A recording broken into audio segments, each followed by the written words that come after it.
Randy, I'm here. that's still the old link. Well, that's the one you see. The most recent one to your new email? Yeah. Okay, let me see if I can get it on there. Hold on. Okay.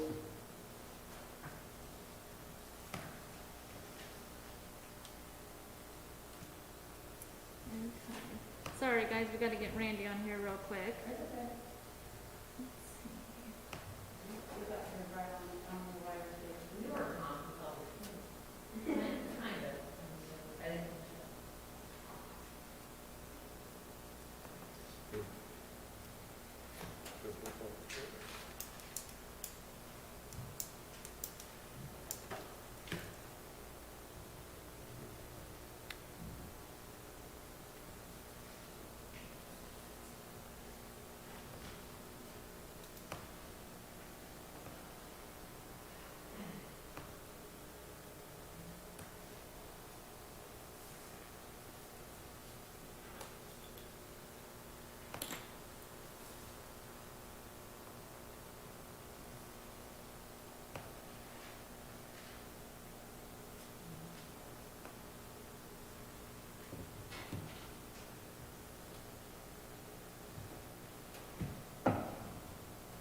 I don't know.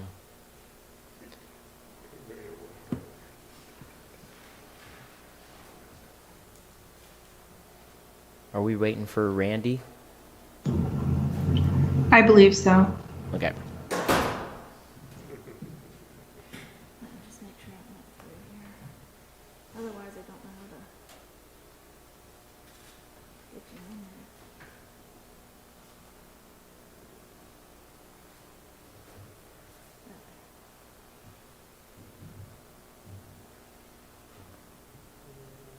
Okay, I'll try it one more time.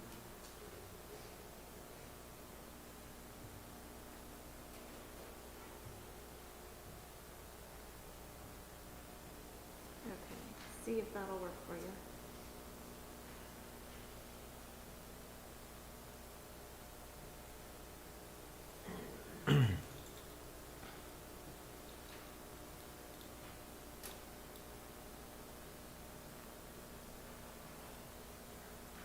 It still has you popping up in the other one. Yeah.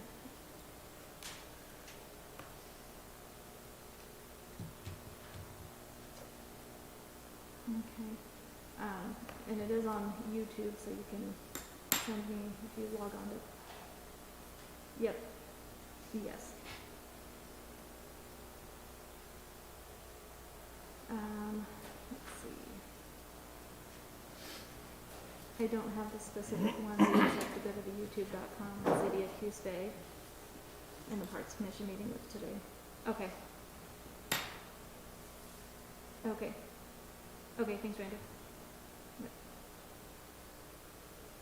So, Randy won't be able to join us. His link's not working. So I think we can go ahead and go. Did you catch that, Ariane? I did. I'm sorry. There was a bit of feedback there. I was waiting for that to end. Okay, yep, sorry. So we'll go ahead and call the meeting for April 15th, Parks Commission, 4:07. We'll call to order. We'll do a quick roll call. Bill Davis. Here. Bev Meyer. I see her. She's in the video. Here. Coco Sutton. Here. Other Bill? Nope. Bill Otten? He won't be able to make it. Okay. Patty Scott? Here. Sam Crawley? Here. Here. Carmen Matthews? Here. All right. Moving on, has anyone had a chance to review and approve the meeting minutes from March 18th, 2021? If so, can I get a motion? I move to approve the minutes. Second. Can I get a, thank you, Carmen, for the second. Any discussion? Any nays? Hearing none, the motion carries. Item number 3, citizen input, public comment. This is for items not related to the skate park. Do we have any citizens willing or interested in public comments for other items? Is there any in the room, Kelly? No. Okay. Moving on to item number 4, Coos Bay Skate Park, the petition to allow bikes and scooters. Is that our guest, Libby, there? Yes. Libby, would you like to approach the microphone and have a few minutes to discuss your petition? Hello, can you hear me? Is it on? Yes. Okay. My partner and I have lived in Coos Bay for 12 years now. We own a shop called Time Bomb downtown. We do a lot of used clothing. We serve very many youth over the years, and we have a fully operational skate shop as well as scooters there. So when we moved here, I have twins. They were 3, and we would frequent the skate park because we lived right by Mingus Park, up on Park Street, in fact.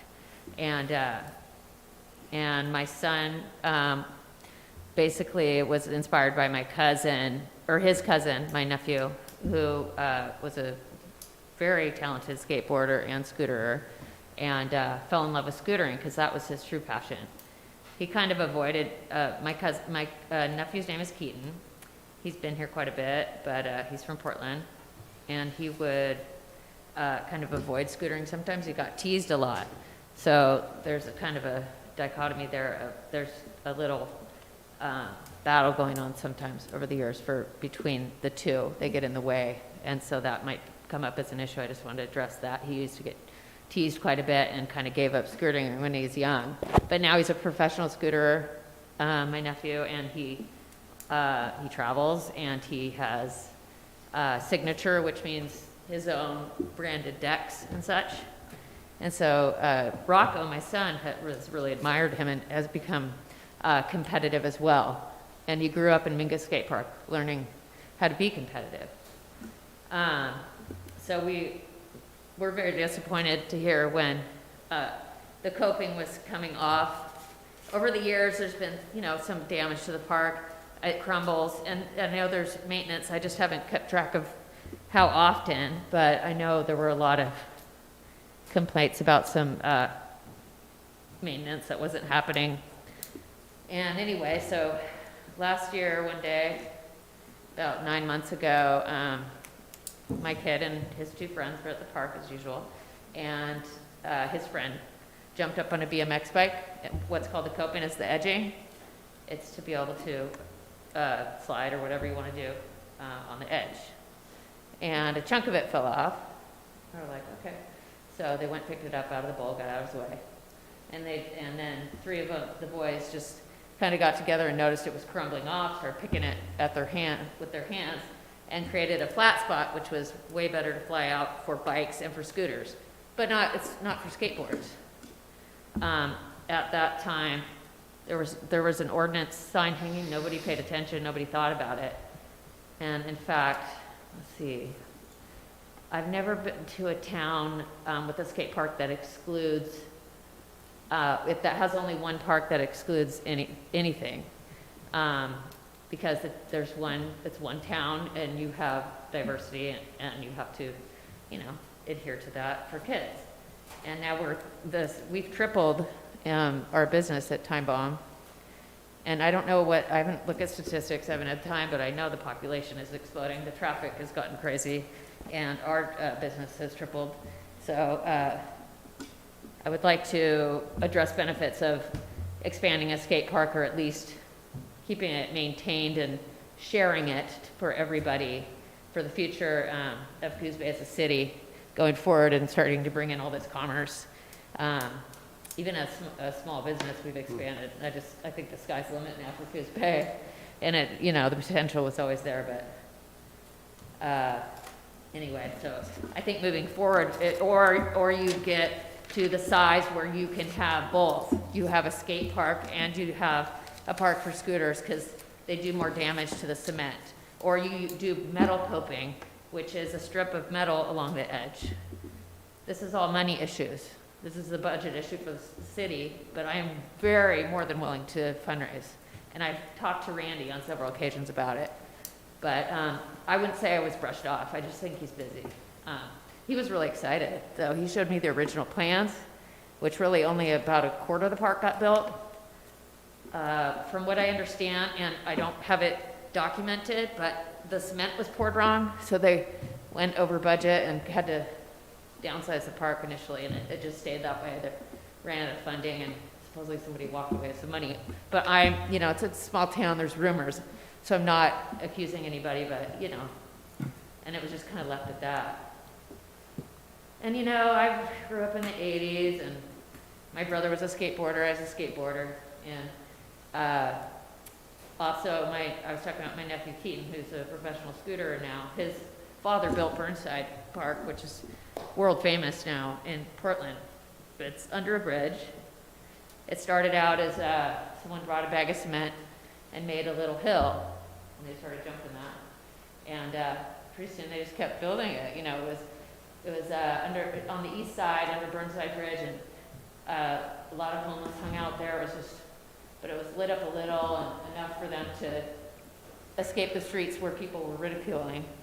And at that time, skateboarding was pretty frowned upon. Now it's considered equal with cars, and same with scootering in Portland. This is so you have to obey traffic rules, but you don't skate on the sidewalk legally. You skate on the street and obey traffic signals, etc. So anyway, he helped build that park, and pretty soon they didn't ask the city or anything. They started lugging cement down there, and they just wanted a place to go. They go at night, and the homeless started helping, and then other people started helping, and pretty soon it became a bowl, and they kept going and going. And the city was like, "Get rid of that. You didn't get a permit." Da da da. And they're like, "We're kids, we're in high school. We don't have anything to do. We get kicked out of the street for destroying public property. This is a place we can go that we built that won't destroy public property." And so they petitioned, and they got approved, and now it's world famous. It's in like the Tony Hawk video game and such, as well as just mentioned all the time. But anyway, so that's my piece. I just think we should share and figure out if it's a money issue. God knows we work our butts off as small business owners here and at the city, and we can make it happen. And I do think it's that important as far as the city's concerned for commerce moving forward. And like I said, I'll have a proposal on statistics at the next council meeting. Thank you. Cool. Thank you, Libby. We appreciate your presentation. Kelly, are there other people there for public comment? Yes, it looks like we have a couple. How many do you think? 1, 2, 3, 4. Looks like 5 more. Okay, so the, 36. Libby took about 5 minutes, so we'll do about 5 minutes for each person, or less if you can, because we do have some time constraints there. If the next person would approach the podium. Hey guys, thanks for coming out. I'll just read what I wrote. I started out saying, there was a time when skateboarding was hated just as much as scooters and bike riders are hated now in parks. Scooters and BMX now make up about 30% of the people that I see at skate parks around, and since like Libby said, our son hasn't been allowed to go in the skate park, I've been doing a lot of traveling, because now I gotta drive him to Reedsport, which has a really cool park, or Roseburg, so we've been just moving around. And, right, so years ago, here, local skateboarders rallied for the skate park, and they built it to fit the needs of their growing community and the popularity of skateboarding. And one of those skateboarders, I think he's here, Tristan, and, yeah, hey, baby. And, right, he was vice president of the city's Citizens Bay Area Youth, I think. And I read an article in the World newspaper in 2008 where he was interviewed about the new park. And in the article, he vents a lot of frustrations about attitudes towards skateboarding at the time. And he stated he grew up in Coos Bay in the days when skateboarders really didn't have a place to call their own. They would ride along streets and in parks where they were not acknowledged kindly by neighbors or police officers. And I feel like now we're having that same struggle with the new youth who are coming out and riding scooters and BMXs, because times change and that's becoming more popular.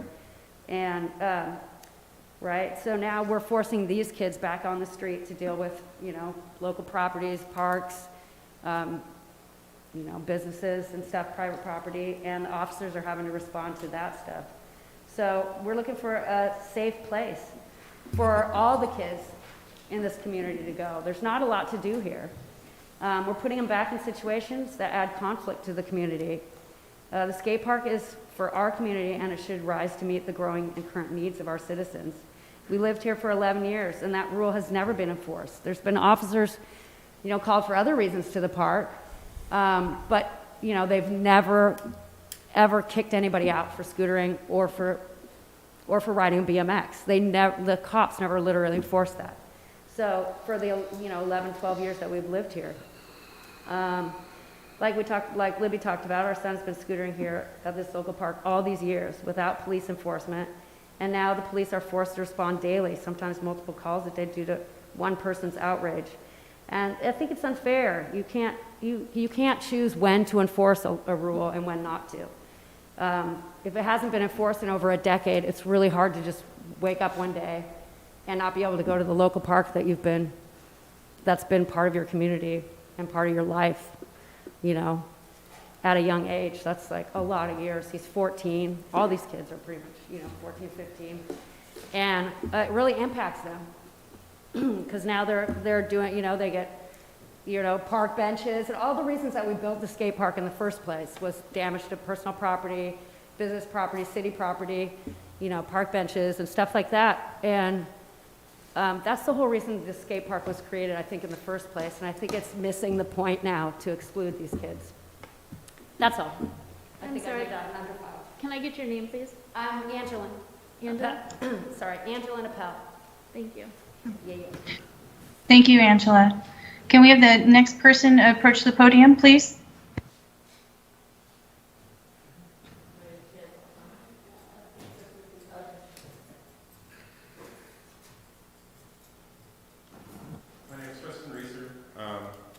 As Angela stated, I was the vice president for Citizens for Bay Area Youth when we broke ground on the skate park.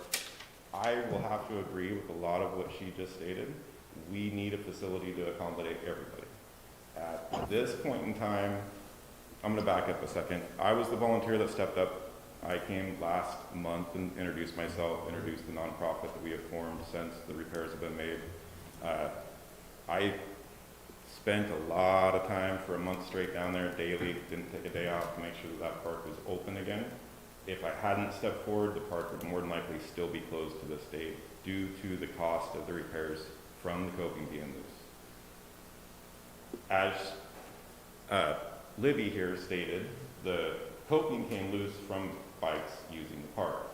The reason the rules were established that no bikes and no scooters is because the design of the park is designed for skateboarders. It was designed and built by skateboarders for skateboarders. The coping, which is the top grinding edge, is made out of a certain type of concrete. It's extremely brittle, especially if it's loose. If it's loose, it can be shattered. Just like a diamond hit with a hammer can break, you can break that coping with a steel peg from a bike. The reason the rules were not enforced is because it was an agreement between the organization and the city that the users of the park would enforce the rules. I personally voted for the rules to allow bikes and scooters at the time of the rules being established. I was outvoted by the rest of the board, and in the process of making the repairs to the park, I evaluated the condition the park is in, and it's in a very fragile condition right now. There is, checking my notes here, there's 185 lineal feet of coping that was not replaced. All 185 feet of that is loose. Due to settling over the years, has nothing to do with the mixture of the concrete. Everything was checked and approved and done to code for that park, or else it would be in a lot worse shape than it is. Through my evaluation of the park has settled over the years by almost 6 inches in one direction.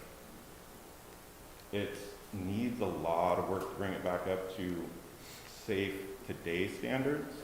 The first thing that needs to happen is the coping needs to be repaired, because if a bike hits it again, it's going to break it loose. If it breaks it loose, the city will deem it unsafe and be closed. Which is why I'm a volunteer with the Parks Department right now. I sit at the park every day.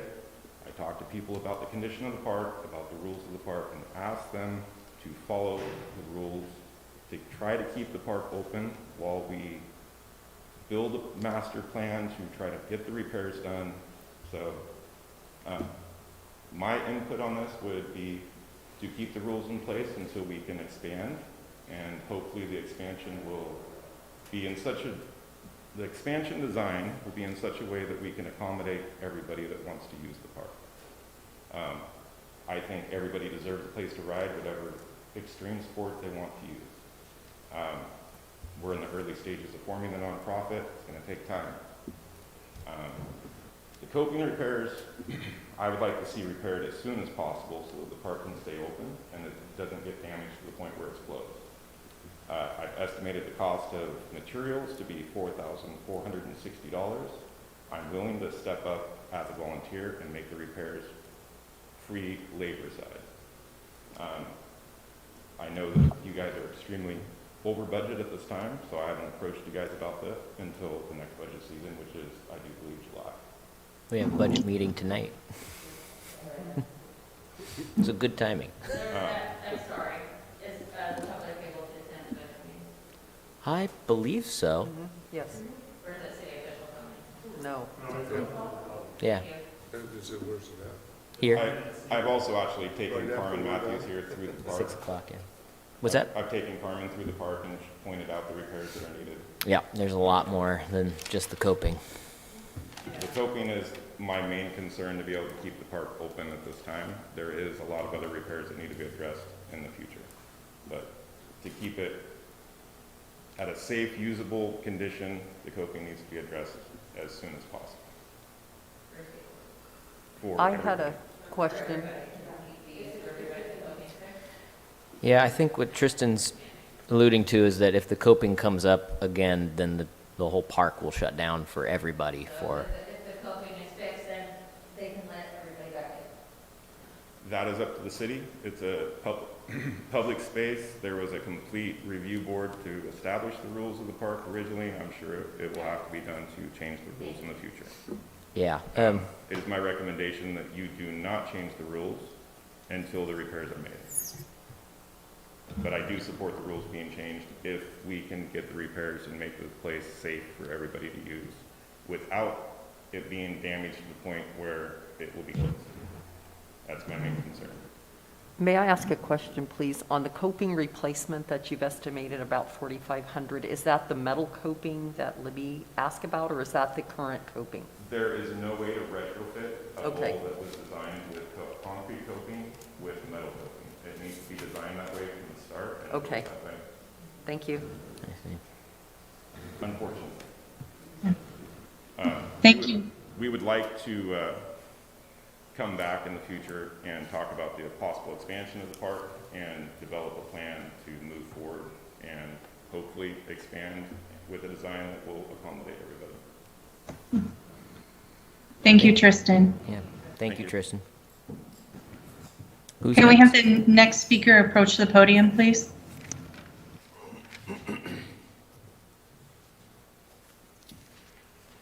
Hello, everyone.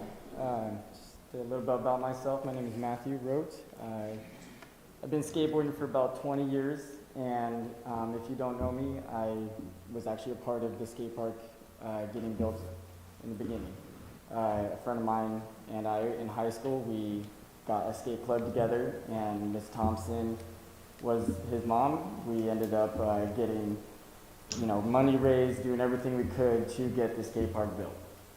The skate park, as it is, was not to a lot of the skaters that I know to our liking, because it is not the style of what we're used to skateboarding around town, which is all the businesses that we've gotten kicked out of over the years. So with that being said, I've also been I've been skateboarding for 20 years, and in the last 10 years I've lived in the Portland area. Just in the Portland area, there is numerous skate parks, and there are plans to put little skate parks here and there. And the way they are built to withstand bikes, scooters, skateboarding. And over the years, there has been this battle between the three. When it comes to a skate park, skaters win every time. You have older skaters knocking down kids that are on scooters, and they just don't care. I have 3 young children. I would hate to see my daughter get trampled by somebody on a bike or a scooter, or if she's on a scooter, by a bike or a skateboarder. I encourage my daughter to be in sports, whether it's skateboarding, scooter, whatever she likes. She loves scooters. When I do take her to a skate park and she wants to ride her scooter, I have to be right there with her to explain the skate park etiquette, is what we call it.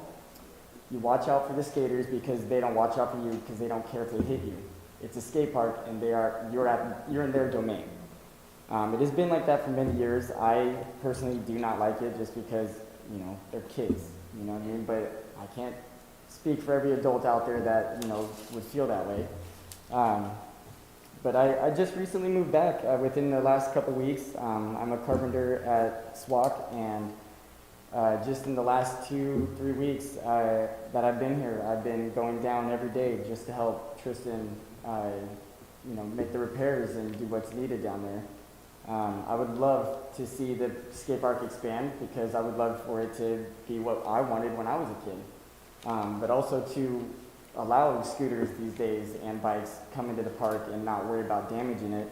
Like Tristan said, the way it was built was not built for skateboard or scooters and bikes, and that's just depressing. Like, why can't you include that? Well, because the design of it. So if we design a skate park that's, includes everybody, and the rules are, just respect it. The skate park etiquette that we've always had growing up is respect the people around you. We try to teach the kids that are coming to these parks, hey, watch out where you're going no matter what. This should be for everybody. Like, you see somebody going, we always point like, hey, you go ahead. You get the point from someone, that means they're letting you go. That doesn't happen with scooters and kids on scooters. Not that I've really ever seen. And at skate parks, like I said, they will just get trampled, and you have no remorse from bikes and scooters or skateboards, and it's sad. I'm all for, the scooters, bikes, all for it. But as the skate park is right now, it only allows for them to be on the outside of it. And that's not very fun. The ground is rough. We're trying to repair the ground just so it's smooth for skateboards. Skateboards hit a little pebble and we're done. You know, if we can have a smooth ground where skateboards can do their thing outside, scooters can ride around, even bikes, it's just the big bowls that you have are just for skateboarding, and I personally don't ride that stuff. It's not something I wanted to ride. It's not something I even thought we were going to have built. I'd rather have our old skate park, and that says a lot. You know, it was a terrible skate park. Yeah, no, I wanted to come here today. I left work a little early just to say my piece. I've been here, I grew up here. I moved here when I was very young, and I moved away when I was about 20 years old. And I just moved back, and as my kids are getting older, I would love for them to see where I got to skateboard and learn how to do the things that I do, because I'm a very talented skateboarder, and I'm also very known by a lot of the kids in this town and a lot of the people in this town as very friendly, very, you know, good at skateboarding, whatever I've heard people say, but it's, you know, it's not going to continue if we don't have a skate park. You know, and we just need to, all of us need to pull together. You know, I would love to see the skate park be expanded, but that does take time, and I know there's a budget. You know, it's how it goes in the city. So, anyways, thank you for your time. Thank you, Matthew. Thank you for your comments. Is there anyone else that is there for public comment or comment on the skate park? Yes, it does look so. Hi, my name is Rocco Pelbrigham. I'm Libby and Angie's son. I moved here when I was about 3 or 4 from Gresham, Oregon, and I've always lived over near Mingus Park, and I've always gone to the skate park. I grew up there. I learned park etiquette, like everyone said. I've had a cousin who is a professional scooter rider who also skates, and he's always been my idol, and scootering and skateboarding have always just been, you know, what I enjoy to do. And I really do enjoy the park, even though it's not the best for skateboards. I mean, some of the features are pretty good for scooters and bikes. But, I mean, yeah, I do want to expand it, but I think the first thing we have to do is allow all 3 sports, because they all have to come together. We can't just keep fighting, because I understand that skaters used to be kicked out and stuff just like we did, like out of the streets and stuff. Like the other day, me and my friends, we were trying to go to the park, we couldn't, so we went over to Mingus Park and rode on the stage. And we got kicked out there, and we just had to go home and sit there. So my mom here has been taking us to other skate parks, like every weekend or whenever she can. And we've been like going to a bunch of new skate parks and trying to explore a bunch of skate parks, and we've been having a lot of fun. And it just makes me miss, you know, this skate park. Like I've grown up here, I know pretty much everybody at the skate park. I ride a scooter, and I don't know, it's just like what I like to do. And the coping came off one day, and we pulled it off, threw it in the trash can, and it loosened like everything else, because one piece comes off, it messes with everything else. And I get that it was our fault, and we did pull it up, but there were rumors where we banged it with our scooters, and like that didn't happen. We just pulled it up with our hands, and it just came up. And I'm a 14-year-old boy, and I can't even reach the mic. I mean, I don't think I have that much power to rip off a piece of concrete if it was too stable in the first place, you know. So I just think, even though, you know, it might not be built for skateboards and scooters, I mean, like he said, Matthew said, he doesn't really like the layout of the skate park for skateboards, but I know a bunch of scooter riders that love the big quarter pipes, love to go high, do big air, and this park's actually perfect for that. And I think that we should be able to ride there here, and this town's definitely growing. Like, I've seen a lot more traffic, and I just want to be able to ride at my local skate park and have fun again. Awesome. Thank you. Thank you, Rocco. Thank you. Do we have any other guest speakers? Looks like that's it. What else can I say? Oh, one more. Okay. How you doing? My name is Scott Cooper, and I'm not a skateboarder. But I am the Executive Director for Alternative Youth Activities, and obviously skateboarders fall within our mission scope. We've talked a little bit to the city about pursuing some potential grants. This year we've implemented a skateboard building through the Boat Building Center down at the end of Newmark, and we're looking to re-engage some of the youth, try to organize them. And I see the opportunity in this situation to try to get the youth to actually figure out, which everybody seems to understand, there are some problems with the skateboard maintenance and everything costs money. And first of all, I would like to offer to pay for a good portion of the repairs, I'm gonna be careful on that one because we know it can go pretty high. Yeah. As well as incentivize youth to come out and do those repairs through monetary means, and start working with the city and the youth around here. Alternative Youth has been here for 30 years. I've recently heard about the situation and taken around the skate park. I also do shotcrete on the side for a living, so I understand concrete. I cannot say I understand this concrete because concrete is very complicated. I wish I knew more about the metal rails, and hopefully next time I talk here, I will be able to say a little bit more. But the expansion of the skate park seems to be what you're all talking about. The budgetary limits is the problem. I think I've seen this community do amazing things when we start working together. But rather than just taking care of the problem, I would like to throw it back on the youth to develop it.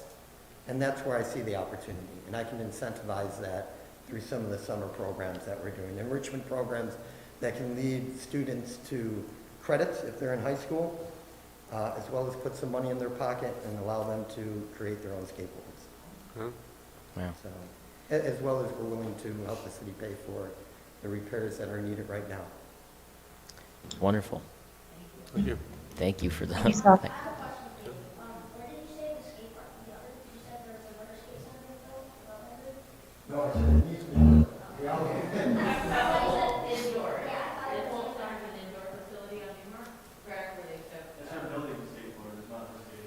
Oh, for building the skateboard. I'm sorry. It was I know that everybody in this town loves skateboarding, and we've been having problems getting kids into school. So we started working with other nonprofits, and we built a mold. You can come in, and you will build your own skateboard. And all of a sudden, when I turned around, I realized, oh, we have problems at our skate park. It led me to be here today, obviously. So, and I'm sorry I don't have more information or presentation, but I really just got educated 48 hours ago. Perfect. Well, thank you, Scott. Appreciate it. Thank you, Scott. I'm going to open it up now to the commissioners for commentary, questions. I have some of my own thoughts, but open it up to the commissioners. I'll take a first stab at a question. This one's for Tristan. Do you know about how long it would take to replace the 180 linear feet of coping that we currently have that hasn't been replaced?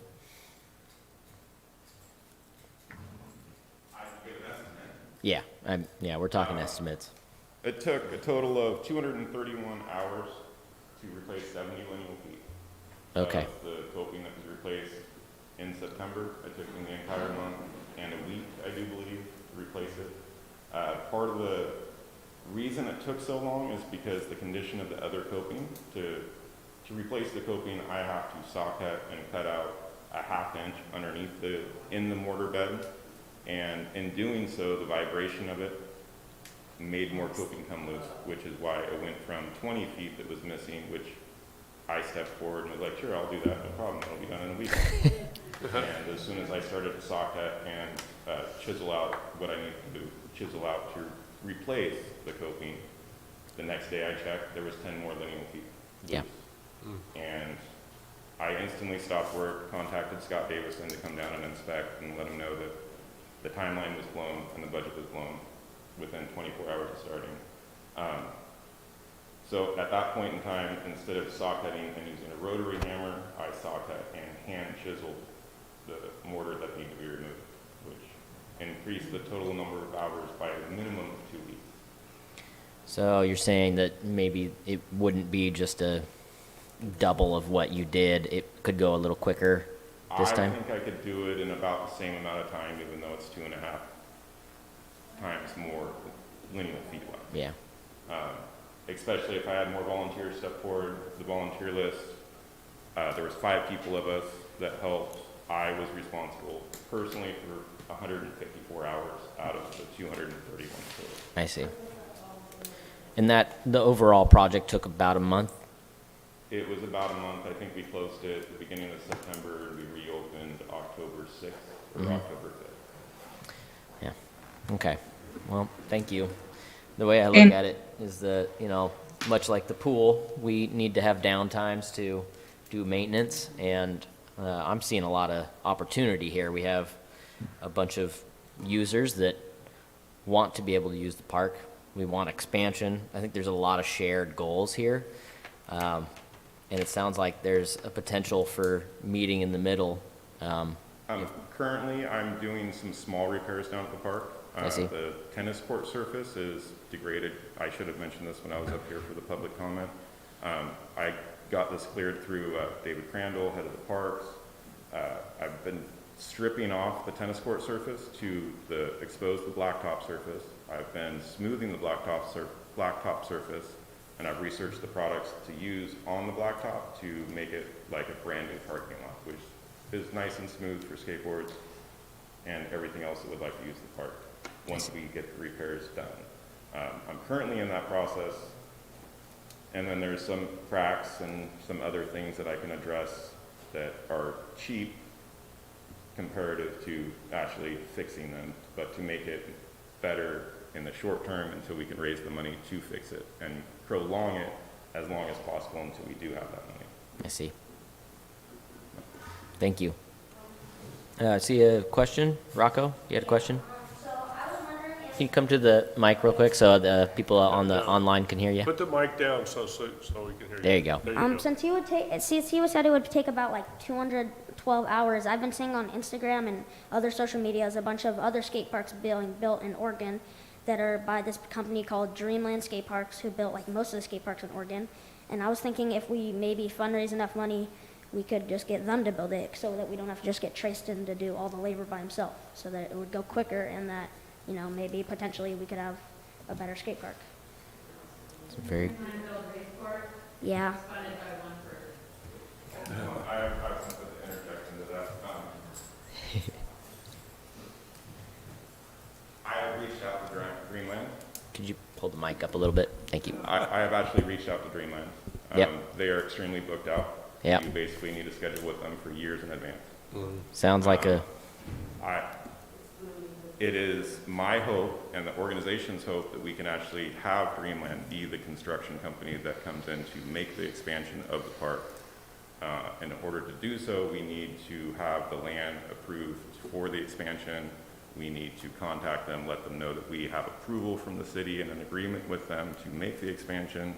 Then we can start the design process, get the community input on what should be built, and start the lengthy process of what a skate park takes to be built. Yep. Reedsport was built by Airspeed, not Greenland. You're right, I'm sorry. So was Florence, Oregon. Oh, yeah.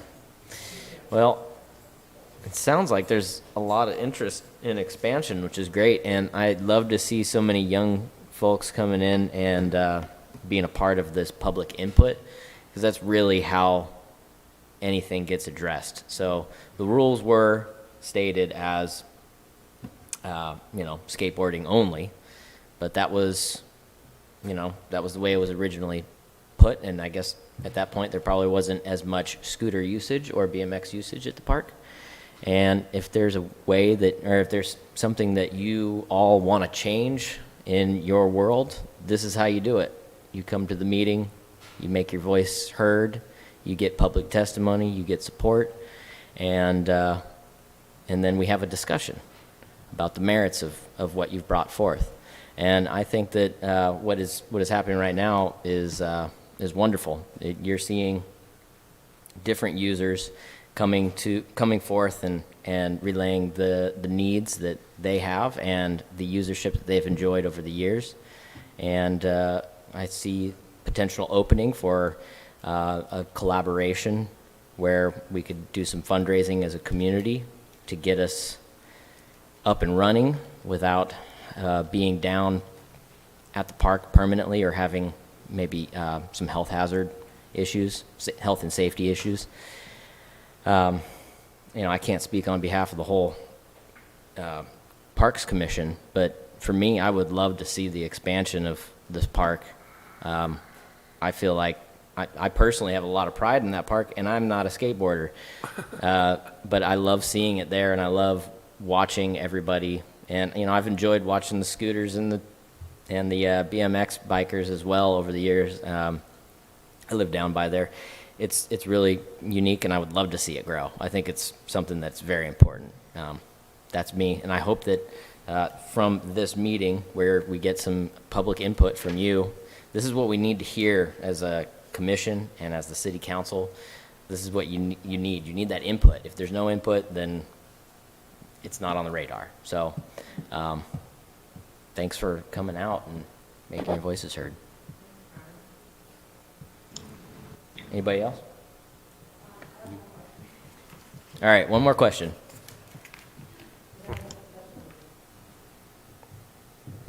If we get like bikers and scooter riders to like help with the fundraising, do you think maybe we could have bikes and scooter riders also allowed at the park?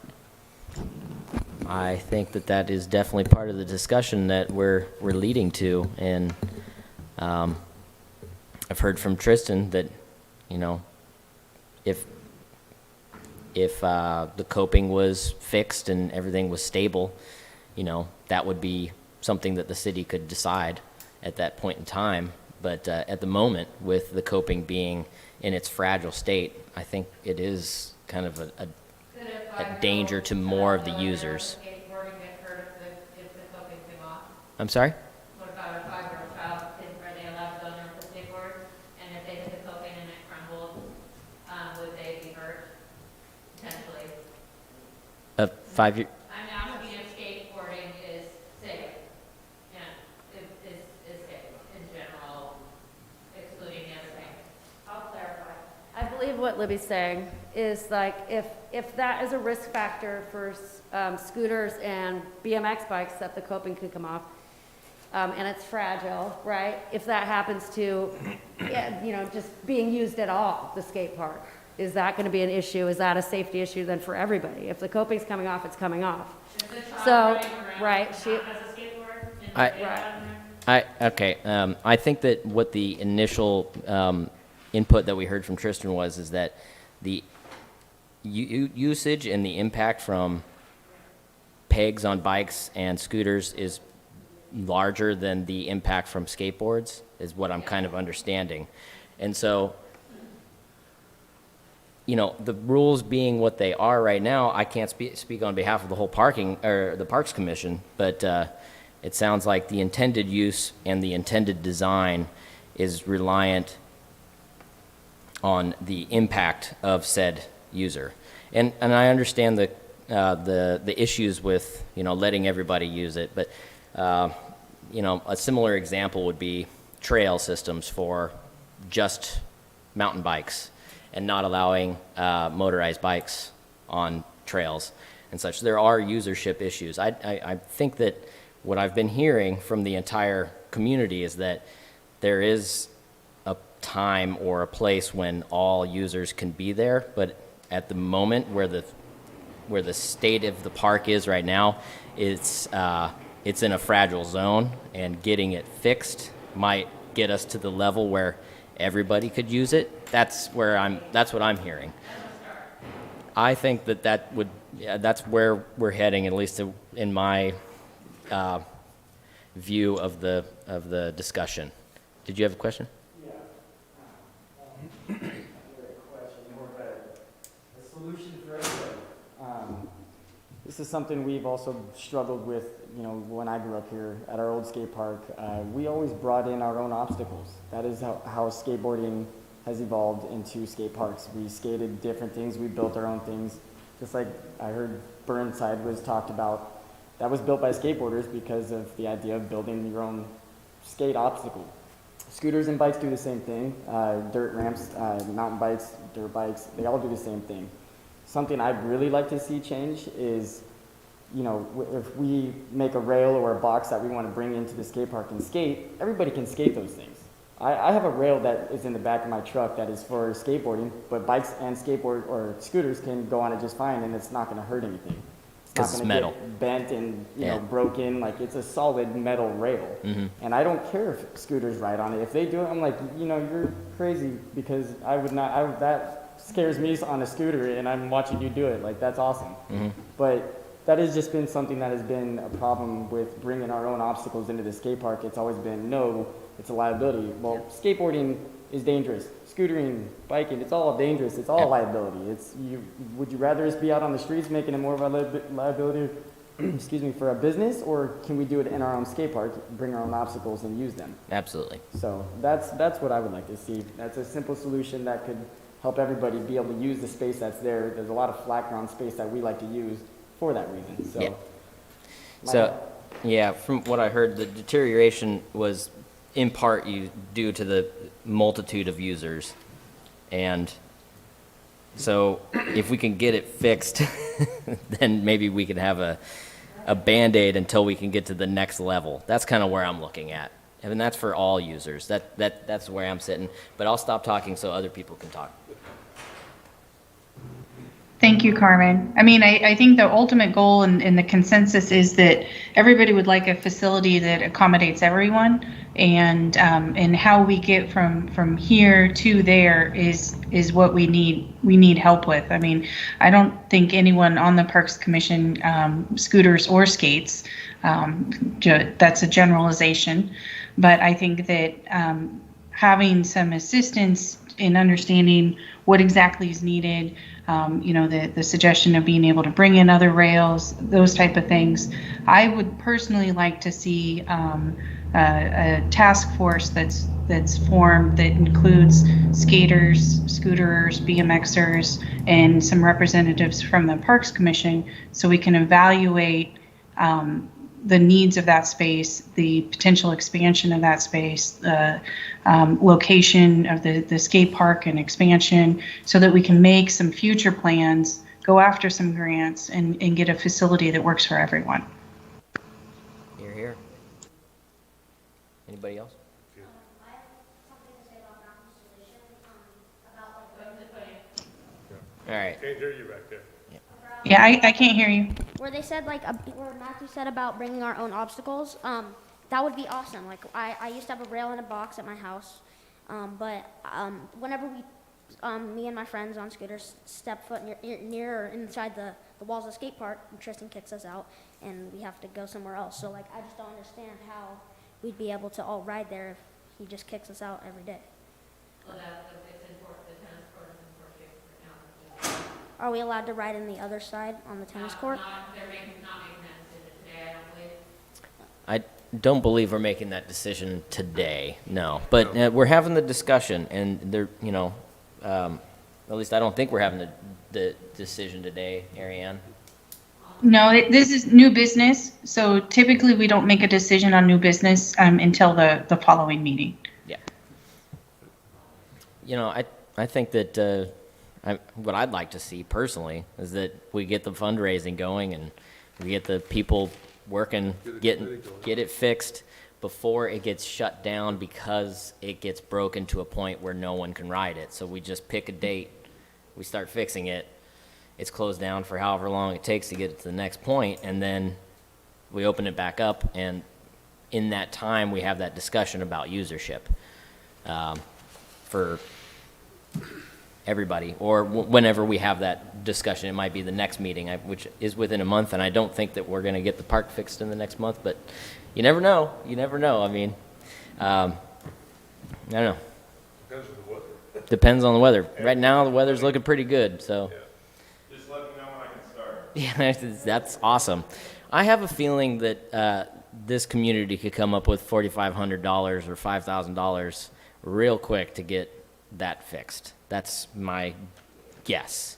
And I don't know about how that would work with the Parks Commission being able to say, yes, go ahead with the repairs at some point. Ariane, do you know the process on that?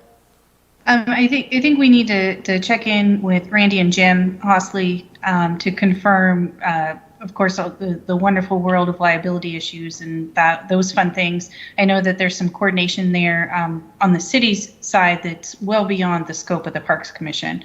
So I think after this meeting here, we'll have a discussion with the city, collect the information so that we can make a decision or move towards a decision at the next meeting.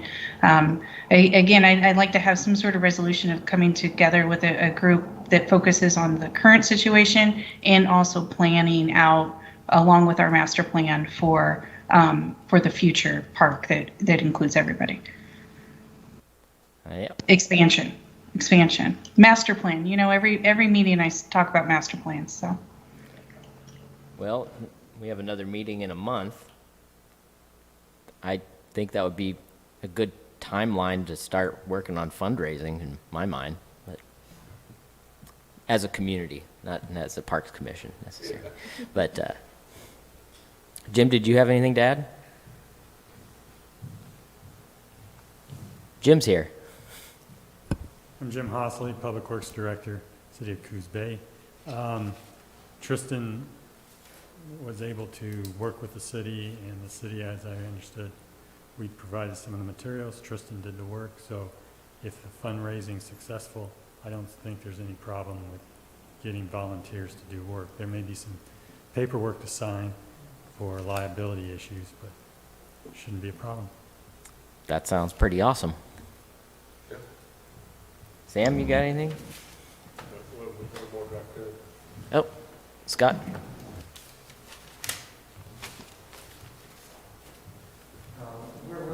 We're willing to pay the $4,500 to get the first round moving, and I think our efforts should be moving towards fundraising to show people in the community how we can start moving to match other grants so that we can keep the ball rolling.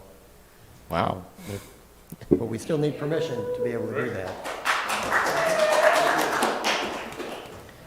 Well, that's pretty cool. Ariane, comments on that? I think that we would need a succinct motion on what that entails for the repairs and what that means. Also covering cost overruns if we get into a situation as well. Yeah, would Randy need to be involved in this discussion, you think? I think so, and we can always have an emergency parks meeting. We've done it before in the past. So I think let's collect a little bit more information, and then we can hold an emergency parks meeting to make a decision and get going on this. Cool. Yeah. All right, it's almost 5. It is. Any other commissioner comments? Yes, I had a Patty? question. This is Coco. On our last meeting on page 3, or actually page 4 of the minutes, there were a couple of repairs that were brought up, and I just was wondering if those had been addressed. One of them was the chains in the climbing area, and the other was the basketball hoops near the skate park. Oh, yeah. Kelly, do you have the answers to that? If not, we will have to wait till we can speak to Randy. Or Jim? Yeah, I was going to say, unfortunately, we have to wait for Randy to answer that. I don't know. His connection must have been lost. Thank you. Well, Thank you. Randy's heading out here pretty soon, so I think we should have an emergency meeting sooner rather than later. I agree. I'll meet with Kelly and find out the protocols on how we do that, and we'll work on getting an emergency meeting scheduled. I have one. Any other commissioner comments? I have one commissioner comment, just a real quick one. It is related to Mingus Park as well. I just want it to be noted that there are now nutria in Mingus Park, so that might be something of discussion at some point, I have a feeling. Are they invasive? Is that what you mean? Or? Yes, they are very invasive. Yeah. ODF and W can assist you with that. Well, yeah. I know. All right, that's all I have. Okay. Thanks, Carmen. Any other commissioner comments? Guy said no. Bev? No? Well, thank you very much for your time. I appreciate everyone coming in and speaking today. Like Carmen said, this is how we learn about things and things get done. I think everyone sitting here, this is how we started out. So we're looking forward to all of you being on a commission or council here in the future. But thank you to everyone for today. I'll adjourn the meeting. It's 5:01. Thank you. Thank you.